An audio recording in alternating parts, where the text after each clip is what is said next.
Welcome back to the Passive Money Podcast, everybody. Today we're going to talk about how instant gratification destroys your long-term growth. Today we're going to talk about this article right here about how this family feud has started between this family.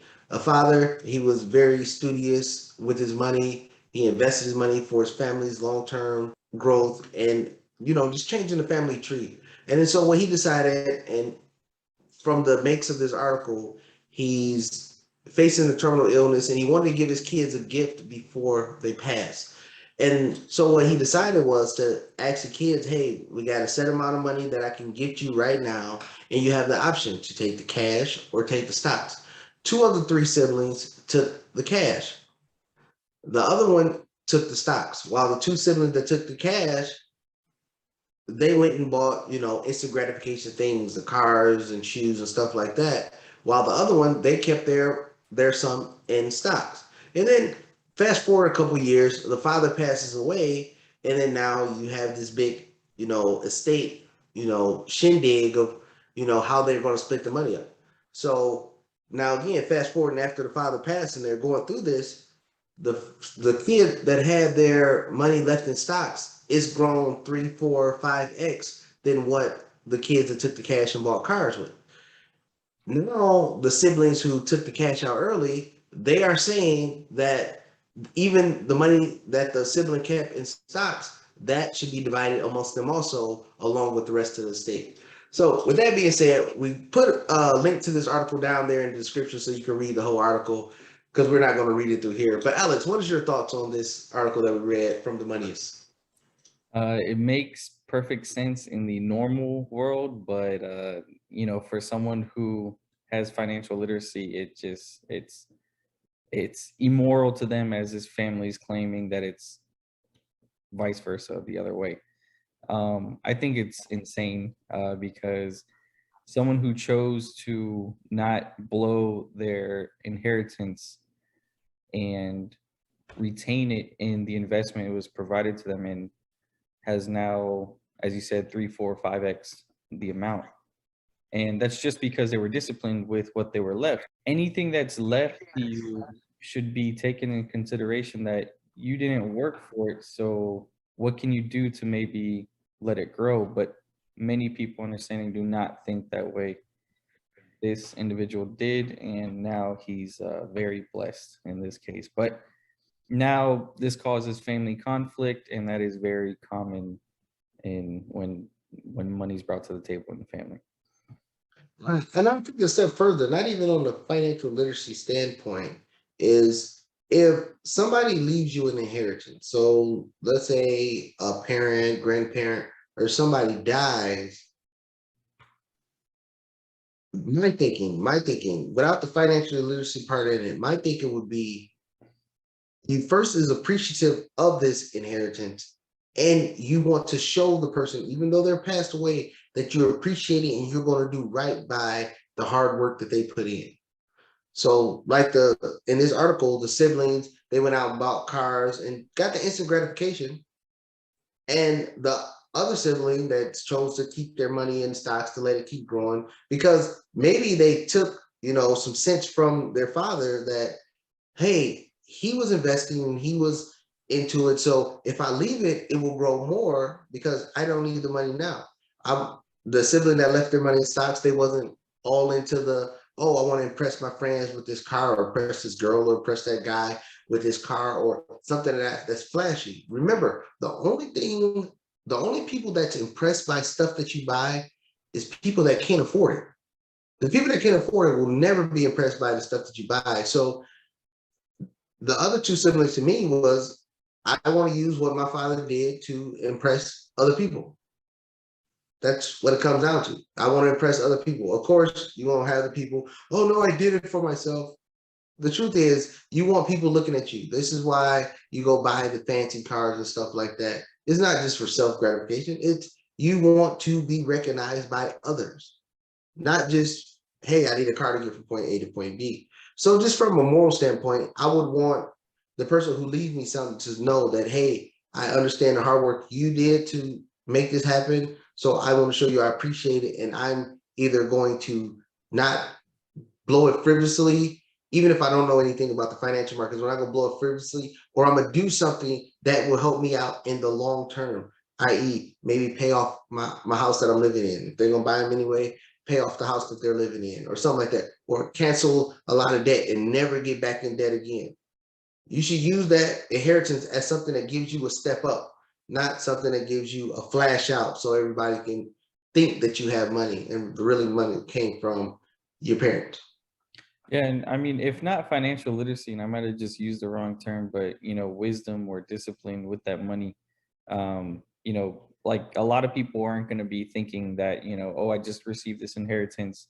A lot of people from stories I've heard of people receiving inheritances, it wasn't they received it and then, oh, how can I invest this money? I mean, I've seen those stories on, Dave Ramsey, but I've never seen them or heard of them in my life. I've heard of In people real life.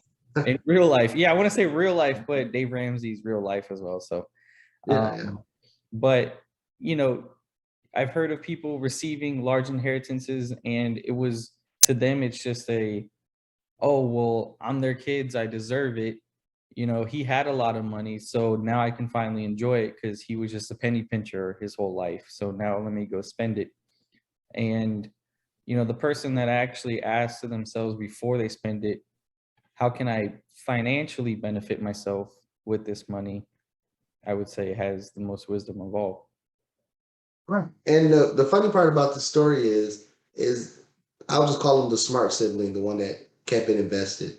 Is I'm taking it their father never had money problems. Well, not never, but he was very, astute with his finances. And this person looked at it as well. If my father was very astute with his finances, even if he or she didn't know how to invest, and it just, hey, leave it there because it looks like the smart child was one that you know took in or grasped what the father was trying to teach. Not do as I say, do as I do. Like we always talk about, kids going to watch what you do. The other kids wasn't paying attention to what the father did because they went out just to get the exotic car or whatever. And I've seen that in my personal life. I've seen that in my families and friends who receive inheritance. They go blow it, and not to sound callous, but before the dirt even get cold, the money's already blown. The money from the inheritance is already blown. And really, what did you gain from that? Maybe you gained a car. Car gonna last you 5 or 6 years if you don't trade it in, or you don't get it repoed if you didn't pay it off. So all the sacrifice that your parents or grandparents did just went away and was just blew in the wind because you didn't have any financial sense or learn from their mistakes or learn from the things that they did good in life, especially if they're doing good in their financial life to help improve yourself. Right. And I know we've had this conversation before of like, what kind of legacy do you want to leave on with your money? And, in the sense that the wealth that you create, do you want it to just die with you and then be passed on to your kids and blown? Or would you like your money that you've created throughout the years of your life to be reinvested into another enterprise or uh, I want to say charity, but that would be the wrong word, that can continue to grow your wealth for you and eventually lead into into the companies that you see today, like the one you told me about, Hershey's. Right. These are large companies that have a footprint on the world and have an impact on the economy, on life, on everything, even if it is Hershey's that is candy, but everybody in America knows what Hershey's chocolate is. That's And a kind of brand.